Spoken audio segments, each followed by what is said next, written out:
Welcome to the deep dive.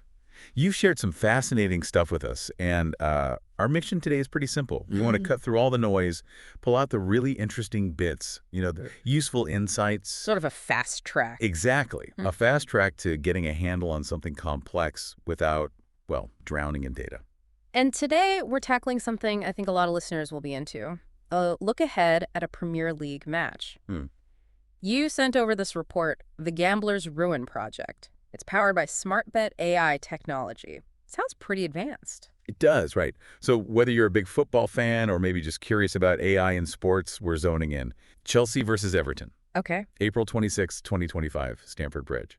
And what's cool here is, it's not just someone's hot take. Right. No punditry here. No. Yeah. It's a forecast built on advanced AI statistical models. It's like a peek behind the curtain. Seeing how they mash together all that data, the algorithms, to predict a result.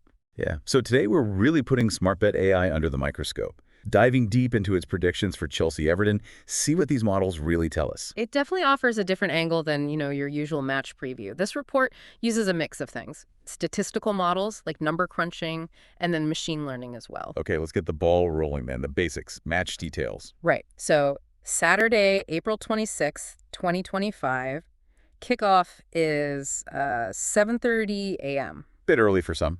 And it's at Stamford Bridge, London. Correct. And they even give a little weather forecast. Looks pretty standard, mostly cloudy, maybe 60 Fahrenheit, bit of a light wind. That's all right. About 25%. So, yeah, probably not a massive factor in the game itself. Okay, so conditions sound pretty normal. But what might be a factor is who isn't playing.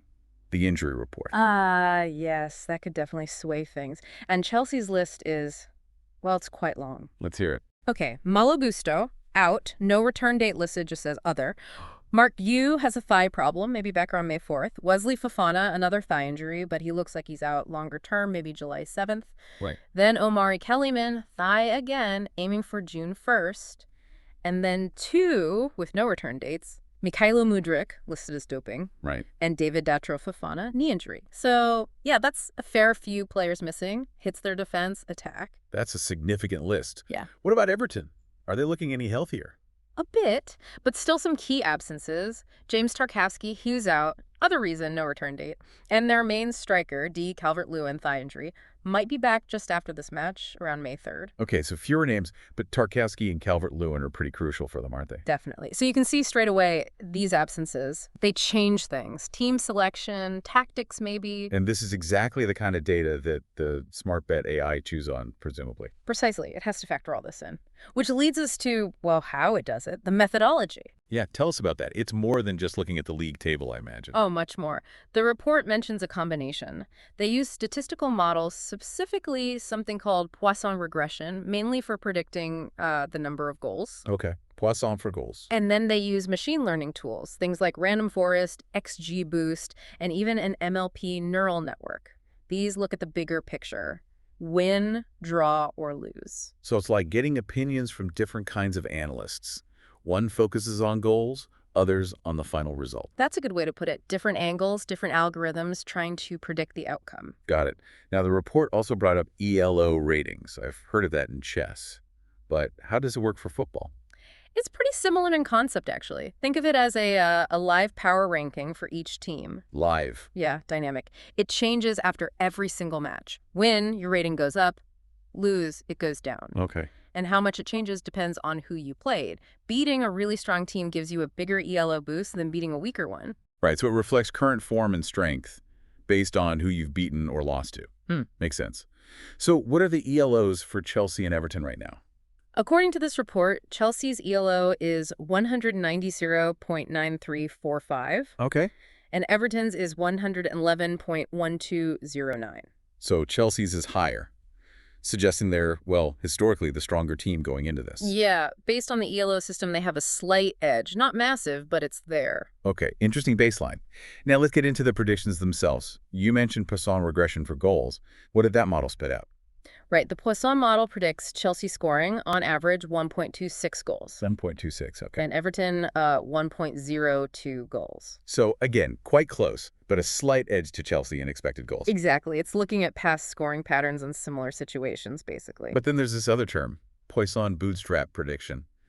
It sounds more complicated. What's the deal with that? It is a bit more involved, yeah. It's about understanding the range of possibilities, not just the single average number. How does it do that? Instead of one calculation, it runs like tons of simulations.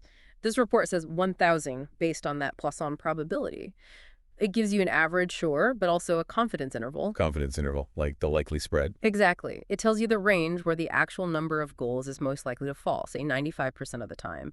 It acknowledges the uncertainty. Right, because football isn't perfectly predictable. So what were the ranges from this bootstrap thing? For Chelsea, the average predicted goals was about 1.27, very close to the basic Poisson. But the 95% confidence interval was between 0 and 4 goals. 0 to 4, that's quite wide. It is. And for Everton, the average was 1.01 goals, with a confidence interval between 0 and 3 goals. Okay, so the averages point to a tight 1-1 or maybe 1-0 kind of game, but those ranges, they show it could easily be something else entirely. 0-0 or maybe even a 3-1. Precisely. It highlights the inherent variability. The average is just the most likely point in a wide spectrum. Got it. Okay, let's shift gears to the machine learning models, the ones predicting the overall win, draw, or lose outcome. First up was random forest. Yep, random forest. That model predicted a draw. A draw. Okay. Does it say how confident it is? It gives metrics like precision, recall, F1 score for each outcome.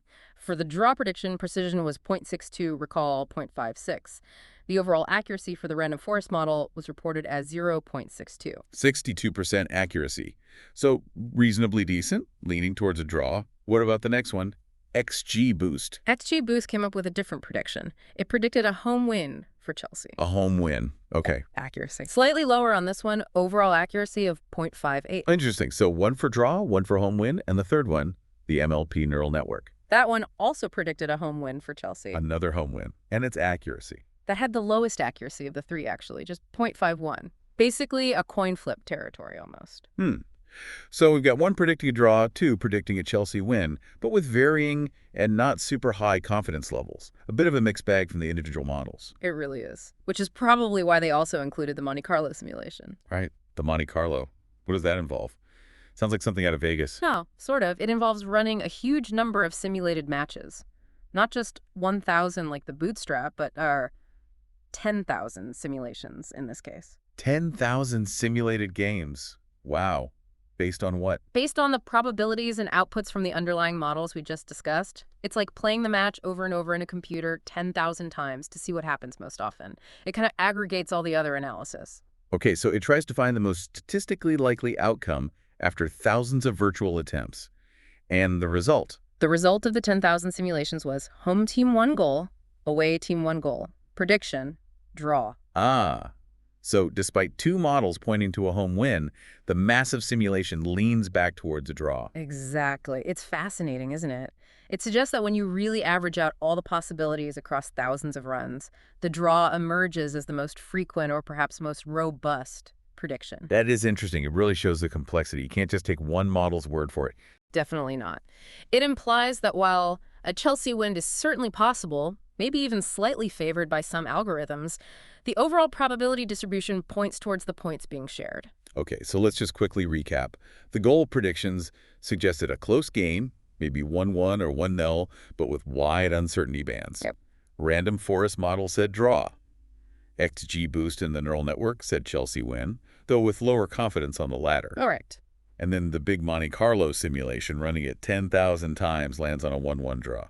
That's the summary. It really paints a picture of, well, uncertainty, Right. which is typical for football prediction, even with advanced AI. Absolutely. So this deep dive into the SmartBet AI report, it gives us a really data-heavy perspective, doesn't it? Considers the ELO strengths, form, those significant injuries, market odds, apparently. All factored in to generate these forecasts. But, and it's a big but, as you said, these are probabilities, they're forecasts, not, crystal ball guarantees. Never guarantees in football. That's the beauty of it, I suppose, the unpredictability. Which kind of leaves us with a final thought for everyone listening, maybe. Go on. Given everything we've just discussed, the different model outputs, the goal predictions, the injury lists, Chelsea's slight ELO edge, but the Monte Carlo leaning towards a draw, what factors do you listening think will actually tip the balance on the day? Yeah, will Chelsea's home advantage and maybe slightly higher baseline quality overcome that injury list?